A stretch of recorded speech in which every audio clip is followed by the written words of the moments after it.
who else?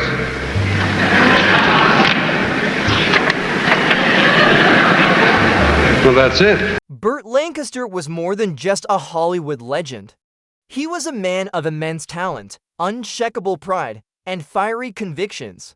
But behind the glamour of his career lay a storm of personal battles and bitter rivalries. Lancaster clashed with some of Hollywood's most powerful stars, and those feuds went far beyond professional disagreements. They scarred his personal life, tested his values, and revealed a man whose passions often turned to lifelong grudges.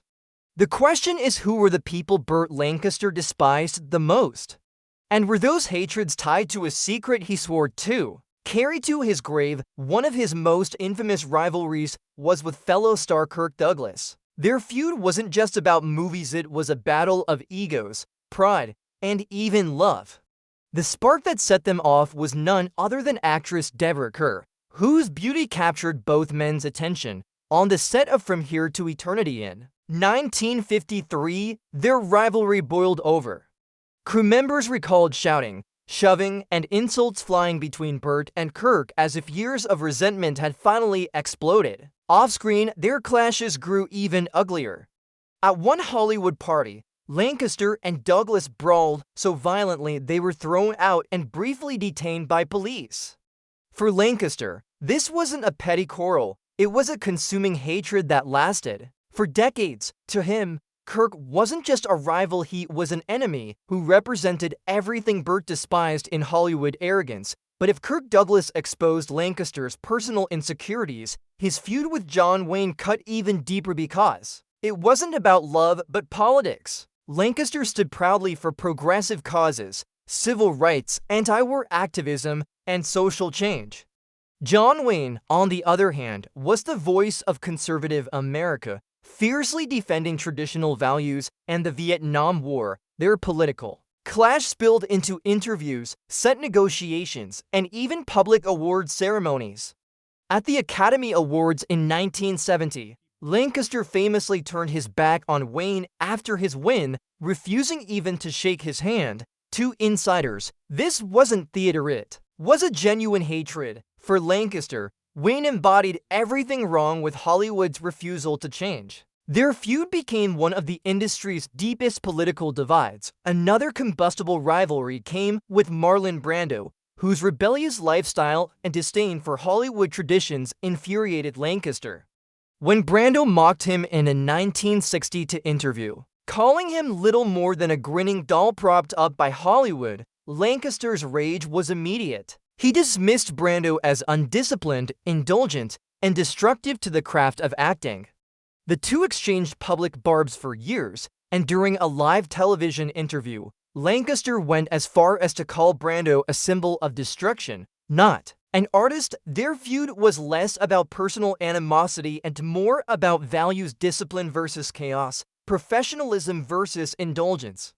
But to Lancaster, Brando was everything he loathed in the younger generation of stars. His battles weren't only with men. Joan Crawford, notorious for her domineering behavior, became another thorn in his side. When they worked together on Autumn Leaves in 1956, Crawford's demands and backstage manipulations pushed Lancaster to his breaking point.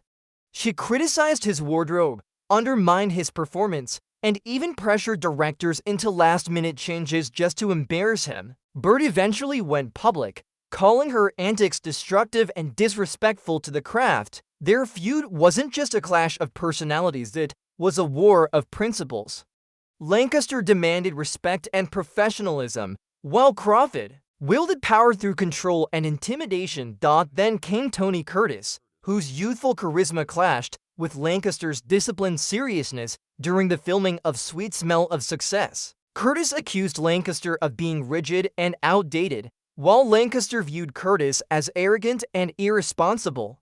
Their feud spiraled into a public scandal when contractual disputes landed them in court. Newspapers covered the case as one of Hollywood's most bitter professional breakups, cementing their relationship as a symbol of irreconcilable tension in show business. As younger stars began to rise, Lancaster's pride was tested again. Burt Reynolds, with his swagger and blockbuster hits in the 1970s, quickly stole the spotlight that Lancaster had once commanded. Reynolds openly dismissed Lancaster like as Smokey yesterday's man, and the fueling Bandit, Burt's insecurities 1977 about fading Deliverance. relevance. To see a new generation push him aside was humiliating, and their encounters became silent battlegrounds, filled with icy glares and unspoken contempt. Meanwhile, Lancaster's conservative values put him at odds with Rock Hudson. Though Hudson kept his private life quiet, rumors about his sexuality enraged Lancaster, who condemned what he saw as deception. Insiders suggested Lancaster's hatred was fueled not just by homophobia, but also by his own buried past rumors of a same-sex affair in his youth that left him ashamed. Rock Hudson, with his charm and ambiguity, became a living reminder of secrets Lancaster refused to face. Their clash wasn't just personal, it reflected Hollywood's hidden struggles with identity and truth. Other conflicts, like those with Lee Marvin and Charlton Heston, only deepened Lancaster's reputation as a man constantly at war. Marvin's carefree attitude toward acting clashed with Lancaster's obsession with discipline, while Heston's conservative politics severed what had once been a friendship. Each feud revealed a man who simply couldn't compromise when it came to his values.